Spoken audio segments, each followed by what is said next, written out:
जय माता दी। प्रेम से बोलिए संतोषी माता की जय। आज शुक्रवार के दिन आप सुनिए संतोषी माता की व्रत कथा। एक बुढ़िया थी और उसके 7 बेटे थे। 6 बेटे कमाने वाले थे और एक बेटा निकम्मा था। बुढ़िया माँ 6 पुत्रों की रसोई बनाती, भोजन कराती और पीछे से जो कुछ बचता वह 7वें पुत्र को दे देती। परंतु वह बड़ा भोला भाला था, मन में कुछ विचार नहीं करता था। एक दिन वह अपनी बहू से बोला, देखो मेरी माता का मुझ पर कितना प्रेम है। वह बोली, क्यों नहीं, सबका जूठा बचा हुआ तुमको खिलाती है। वह बोला, ऐसा भी हो सकता है क्या? मैं जब तक आंखों से ना देखूं मान नहीं सकता। बहू ने हंसकर कहा, देख लो तब तो मानोगे। कुछ दिन बाद बड़ा त्योहार आया। घर में 7 प्रकार के भोजन और चूरमा के लड्डू बने। वह जांचने को सर के दर्द का बहाना कर पतला कपड़ा सिर पर ओढ़कर रसोई घर में सो गया और कपड़े में से सब देखता रहा। 6 भाई भोजन करने आए। उसने देखा माँ ने उनके लिए सुंदर सुंदर आसन बिछाए, 7 प्रकार की रसोई परोसी। वह आग्रह करके जिमाती रही, वह देखता रहा। 6 भाई भोजन कर उठे, तब माँ ने उनकी जूठी तालियों से लड्डुओं के टुकड़ों को उठाया और एक लड्डू बनाया। जूठन साफ करके बुढ़िया माँ ने पुकारा, उठ बेटा, 6 भाई भोजन कर गए, अब तू ही बेटा बाकी है। अब तू कब खाएगा? वह कहने लगा, माँ मुझे भोजन नहीं करना, मैं परदेश जा रहा हूँ। माता ने कहा, कल जाता तो आज ही जा। वह बोला, हाँ हाँ आज ही जा रहा हूँ। यह कहकर वह घर से निकल गया। चलते समय उसे बहू की याद आई। वह गौशाला के कंडे थाप रही थी। वह उसे जाकर बोला कि मेरे पास तो कुछ नहीं है, यह अंगूठी है, सो ले लो और अपनी कुछ निशानी मुझे दे दो। वह बोली कि मेरे पास क्या है, यह गोबर भरा हाथ है। यह कहकर उसकी पीठ में गोबर के हाथ की थाप मार दी और वह चल दिया। चलते चलते दूर देश में पहुंचा। वहां एक साहूकार की दुकान थी। वहां जाकर बोला, भाई मुझे नौकरी पे रख लो। साहूकार को नौकर की जरूरत थी। साहूकार उससे बोला, तू नौकरी पर जा। लड़के ने पूछा, तनख्वाह क्या रहेगी? साहूकार ने कहा, काम देकर दाम मिलेंगे। साहूकार की नौकरी मिल गई। वह सवेरे 6 बजे से रात्रि 12 बजे तक नौकरी करने लगा। कुछ दिनों में दुकान का लेन देन, हिसाब किताब, ग्राहकों को माल बेचना, सारा काम करने लगा। साहूकार के 7-8 नौकर थे। वे सब चक्कर खाने लगे कि यह नया नौकर बहुत होशियार बन गया है। सेठ ने भी काम देखा और 3 महीने के अंदर ही उसे मुनाफे का साझेदार बना दिया। 12 वर्ष में वह नामी सेठ बन गया और मालिक सारा कारोबार उस पर छोड़कर बाहर चल गया। अब बहू पर क्या बीती वह सुनो। सास ससुर उसे दुख देने लगे। सारी गृहस्थी का काम करा के उसे लकड़ी लेने जंगल में भेजते। इस बीच घर की रोटियों के आटे से भी जो भूसी निकलती उसकी रोटी बनाकर रख दी जाती और फूटे नारियल की नरेली में पानी। इस तरह दिन बीतते रहे। एक दिन वह लकड़ी लेने जा रही थी कि रास्ते में बहुत सी स्त्रियां संतोषी माता का व्रत करती दिखाई दी। वहां यह खड़ी होकर कहने लगी, बहनों, यह तुम किस देवता का व्रत करती हो और इसके करने से क्या फल होता है? इस व्रत के करने की क्या विधि है? यदि तुम अपने इस व्रत का विधान मुझे समझाकर कहोगी तो मैं तुम्हारा बड़ा एहसान मानूंगी। तब उनमें से एक स्त्री बोली, सुनो, यह संतोषी माता का व्रत है। इसके करने से निर्धनता, दरिद्रता का नाश होता है, लक्ष्मी आती है, मन की चिंताएं दूर होती हैं, घर में सुख होने से मन को प्रसन्नता और शांति मिलती है, निपुत्री को पुत्र मिलता है, प्रीतम बाहर गया हो तो शीघ्र आता है, कुंवारी कन्या को मनपसंद वर मिलता है, राजद्वार में बहुत दिनों से मुकदमा चलता हो तो वह भी खत्म होता है, कलह कलेश की निवृत्ति और सुख शांति हो, घर में धन जमा हो, पैसा जायदाद का लाभ हो और भी मन में जो कुछ कामना हो वह सब इस संतोषी माता की कृपा से पूरी होती है। स्त्री कहने लगी, 1.25 आने का गुड़ चना लेना, इच्छा हो तो 5.25 आने का लेना या 1 रुपये का, वह भी सहूलियत के अनुसार ही लेना। बिना परेशानी, श्रद्धा और प्रेम से जितना भी बन सके सवाए लेना। 5.25 पैसे से 5.25 आने तक, इससे भी ज़्यादा शक्ति और भक्ति के अनुसार ले लेना। हर शुक्रवार को निराहार रहकर कथा कहना और सुनना। इसके बीच क्रम टूटे नहीं, लगातार नियम पालन करते रहना। सुनने वाला कोई न मिले तो घी का दीपक जलाकर उसके आगे जल के पात्र को रखकर कथा कहना, परंतु नियम ना टूटे।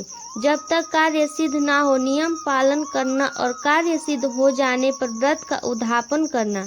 3 मास में माता फल पूरा करती हैं। यदि किसी के खोटे ग्रह हो तो भी माता 1 वर्ष में अवश्य कार्य सिद्ध करती हैं। कार्य सिद्ध होने पर ही उद्यापन करना चाहिए, बीच में नहीं करना चाहिए। उद्यापन में आई सेर आटे का खाजा तथा इसी अनुसार से खीर तथा चने का साग बनाना। 8 लड़कों को भोजन कराना। जहाँ तक मिले देवर जेठ भाई बंधु कुटुंब के लड़के लेना, ना मिले तो रिश्तेदारों और पड़ोसियों के लड़के बुलाना, उन्हें भोजन कराकर यथाशक्ति दक्षिणा देना और माता का नियम पूरा करना। उस दिन घर में कोई खटाई नहीं बनाना। यह सब सुनकर बुढ़िया की बहू वहां से चल दी। रास्ते में लकड़ी के बोझ को बेच दिया और उन पैसों से गुड़ चना लेकर माता के व्रत की तैयारी करने लगी। आगे चली और सामने मंदिर है। यह सुनकर माता के मंदिर में जाकर माता के चरणों में लौटने लगी। इसके बाद वह माँ से विनती करने लगी कि हे माँ, मैं निपट मूर्ख हूँ, व्रत के नियम कुछ नहीं जानती हूँ, मैं बहुत दुखी हूँ। हे माता जगजननी, मेरा दुख दूर करो, मैं आपकी शरण में हूँ। माता को दया आई। एक शुक्रवार बीता कि दूसरे शुक्रवार को ही इसके पति का पत्र आया और तीसरे को उसका भेजा हुआ पैसा भी आ पहुँचा। यह देखकर जेठानी मुंह सिकुड़ाने लगी। इतने दिनों में इतना पैसा आया, इसमें क्या बढ़ाव है। लड़के ताने देने लगे कि काकी के पास अब पत्र आने लगे, रुपये आने लगा, अब तो काकी की खातिर बढ़ जाएगी, अब तो काकी बुलाने से भी नहीं बोलेगी। बेचारी सरलता से यह कहती है कि भैया पत्र आएगा, रुपये आएंगे तो हम सबके लिए अच्छा है। ऐसा कहकर आंखों में आंसू भरकर संतोषी माता के मंदिर में आकर मातेश्वरी के चरणों में गिरकर रोने लगी। माँ, मैंने तुमसे पैसा नहीं मांगा, मुझे पैसे से क्या काम है, मुझे तो अपने सुहाग से काम है, मैं तो अपने स्वामी के दर्शन और सेवा मांगती हूँ। तब माता ने प्रसन्न होकर कहा, जा बेटी, तेरा स्वामी आएगा। यह सुनकर खुशी से वह बावली होकर घर जाकर काम करने लगी। अब संतोषी माँ विचार करने लगी, इस भोली पुत्री से मैंने कह तो दिया कि तेरा पति आएगा, पर आएगा कहाँ से, वह तो इसे स्वप्न में भी याद नहीं करता। इसे याद दिलाने तो मुझे ही जाना पड़ेगा। इस तरह माता उस बुढ़िया के बेटे के पास जाकर स्वप्न में प्रकट होकर कहने लगी, साहूकार के बेटे सोता है या जागता है। वह कहता है, माता सोता भी नहीं हूँ, जागता भी नहीं हूँ, बीच में ही हूँ, कहो क्या आ गया है। माँ कहने लगी, तेरा घर बार है या नहीं। वह बोला, मेरा सब कुछ है। माता, माँ बाप भाई बहन बहू क्या कमी है। माँ बोली, पुत्र, तेरी घरवाली कष्ट उठा रही है, माँ बाप उसे दुख दे रहे हैं, वह तेरे लिए तरस रही है, तू उसकी सुध ले।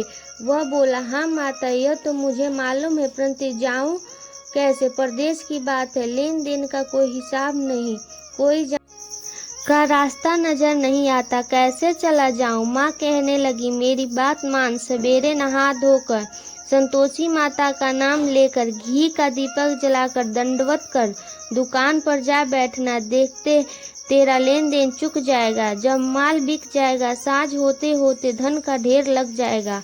अब तो वह सवेरे बहुत ही जल्दी उठकर मित्र बंधुओं से अपने सपने की बात कहता है। वे सब उसकी बात अनसुनी करके खिल्ली उड़ाने लगे, कहीं सपने भी सच होते हैं।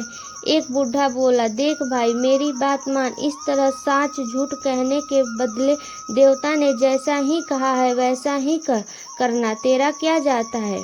अब बूढ़े की बात मानकर वह नहा धोकर संतोषी माता को दंडवत कर घी का दीपक जलाकर दुकान पर जा बैठता है।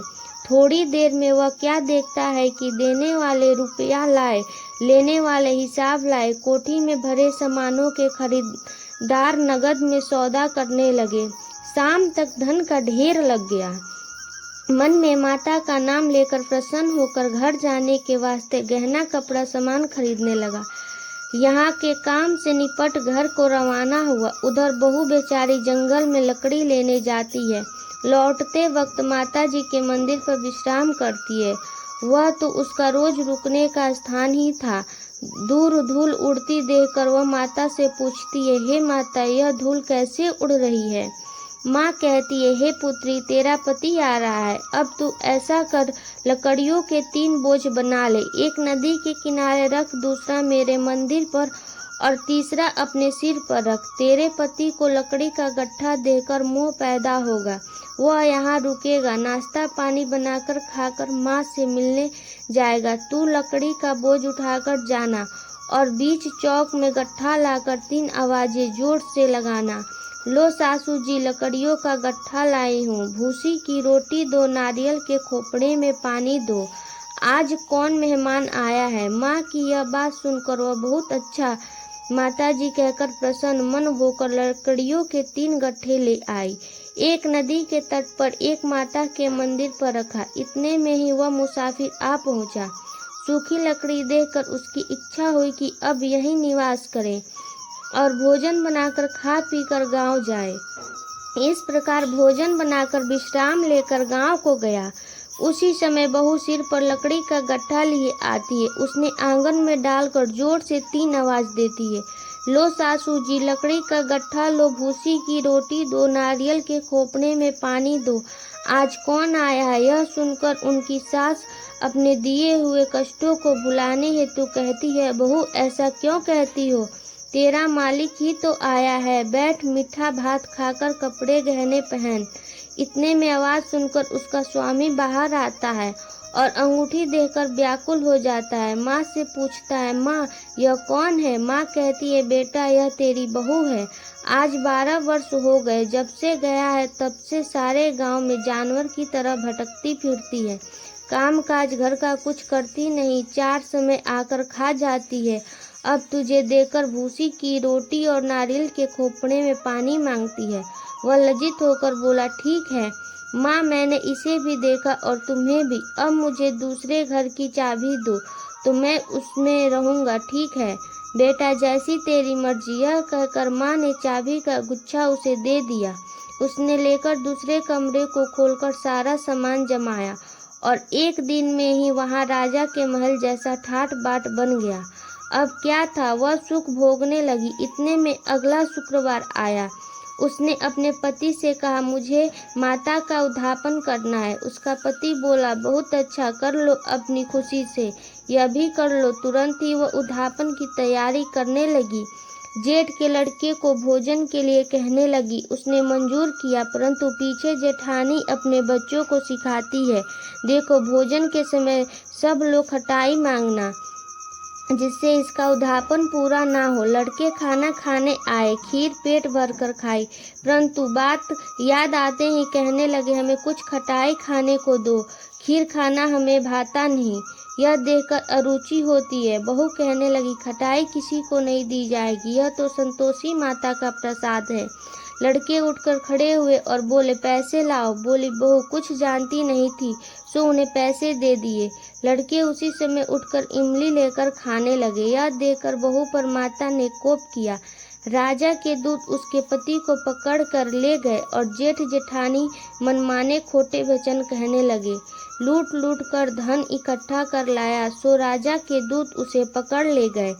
अब सब मालूम हो जाएगा जब जेल की रोटी खाएगा। बहू से यह वचन सहन नहीं हुआ।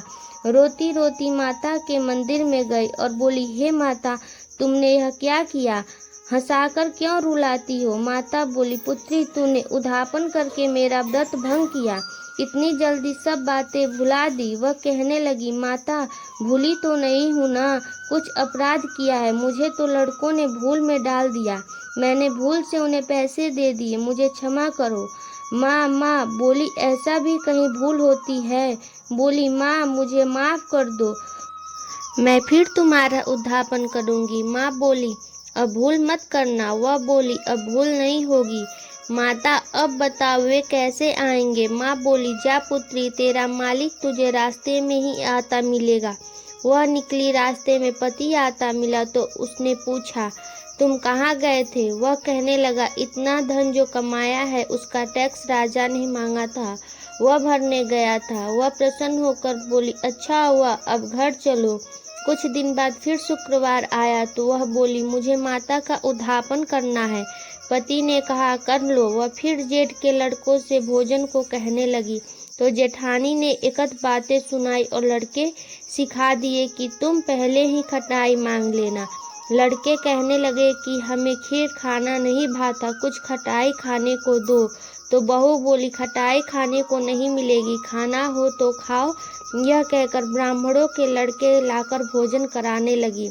यथाशक्ति दक्षिणा की जगह एक एक फल उन्हें दिया।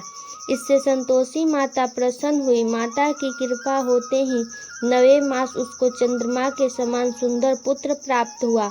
वह पुत्र को लेकर प्रतिदिन माता जी के मंदिर को जाने लगी। माँ ने सोचा कि यह रोज आती है, आज क्यों न मैं ही इसके घर चलूं। इसका आसरा देखो तो सही। यह विचार कर माता ने भयानक रूप बनाया। गुड़ और चने से सना मुख, ऊपर से सूंड के समान ओठ, सूर पर मक्खियाँ भिनभिना रही है। दहलीज में पैर रखते ही उसकी सांस चिल्लाई, देखो कोई चुड़ैल डाकनी चली आ रही है। लड़कों, इसे भगाओ नहीं तो किसी को खा जाएगी।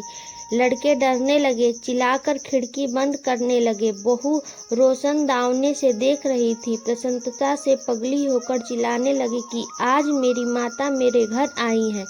यह कहकर बच्चे को दूध पिलाने से हट जाती है। इतने में सास का क्रोध फूट पड़ा।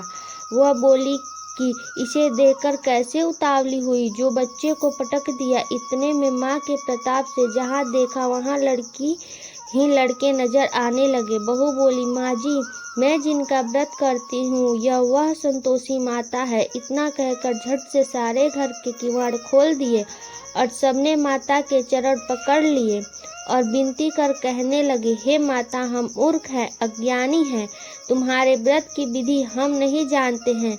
तुम्हारा व्रत भंग करने के हमने बहुत बड़ा अपराध किया है। हे माता, बहू को जैसा फल दिया वैसा सबको देना।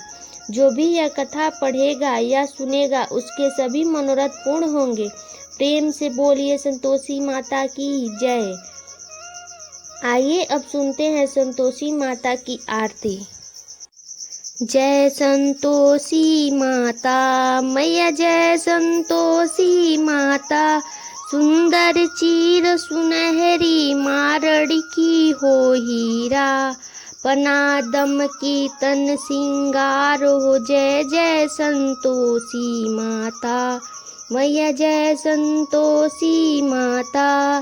गिरु लाल झटा छवि वंदन, कमल सोहे मंद हसत। करुणा मैं मंद हसत, करुणा मैं त्रिभुवन जन मोहे। जय संतोषी माता मैया, जय संतोषी माता। स्वर्ण सिंहासन बैठी चवर ढूंढे प्यारे, धूप दीप मधुमेवा भोग धरे न्यारे। जय संतोषी माता मैया, जय संतोषी माता। गुड़ अरुचना परम प्रियताम में संतोषी कियो, संतोषी कहलाई भक्तन वैभव दियो। जय संतोषी माता मैया, जय संतोषी माता। शुक्रवार प्रिय मानत आज दिवस सोही, भक्त मंडली छाई कथा सुनत मोही।